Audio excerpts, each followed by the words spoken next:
আসসালামু আলাইকুম, good morning Dhaka. আজকে কালকে থেকে সবার নিউজ ফিডে কিছু কিছু অপ্রীতিকর সিচুয়েশন ফেস করছে সবাই, এবং সবাই দেখে কেন যেন অসম্ভবভাবে নির্বাক হয়ে আছে।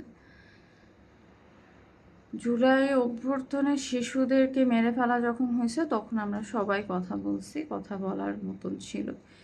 কিন্তু এখন যে একটা মানুষকে, আমি এটা বলবো না উনি ব্যবসায়ী না, উনি ওনার জীবনে কি করছে। অনেকে এখানে বলছে যে উনি আগে আওয়ামী লীগ করছে, আওয়ামী লীগ করার সময় সে অনেক বাজে বিহেভ করছে মানুষের সাথে, ওইটার একটা এগ্রেশন ছিল, সেটা হচ্ছে যে এভাবে তাকে মেরে ফেলা হয়েছে। হোয়াট এভার ইট ইজ, আমরা একটা সভ্য যুগে বসবাস করি, আমরা কোনো অসভ্য যুগে বসবাস করি না যে মানুষকে চাইলেই পাথর দিয়ে মেরে ফেলা হবে, মেরে।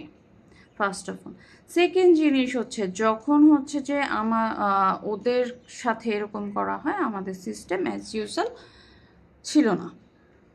সবার আগে প্রথম মিস্টেক আমি এটা বলবো, আমাদের সিস্টেম ছিল না। আমাদের সিস্টেম কোথায় ঘুমাচ্ছিল?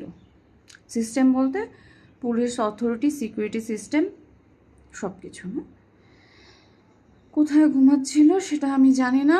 আমাদের আর্মি সিস্টেম কোথায় ছিল, বা আমাদের দেশে যাদের উপরে এখন দায়িত্ব, আপনারা হচ্ছে যে যদি সবসময় সিস্টেমের পয়সা খেয়ে আপনারা বসে থাকেন তাহলে সিস্টেমে আপনারা বসবেন না।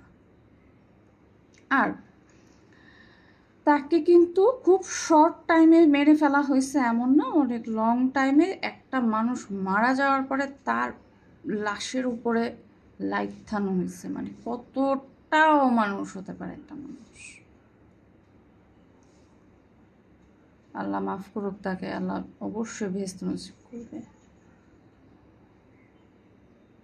মানে মনুষ্যত্ব বলতে কোনো কিছু নাই।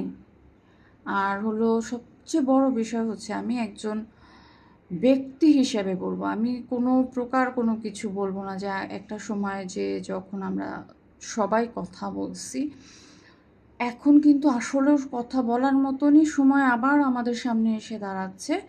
কারণ কিছু কিছু দলরা মনে করছে যে দেশটা ওর বাপের, ওর বাপের না হলেও ওর লন্ডনের হয়ে গেছে। এতটা অমানসিক কিভাবে হতে পারে কোনো মানুষ? I was wonder. আমি এখন অনেক কিছু বলি না, বা আমি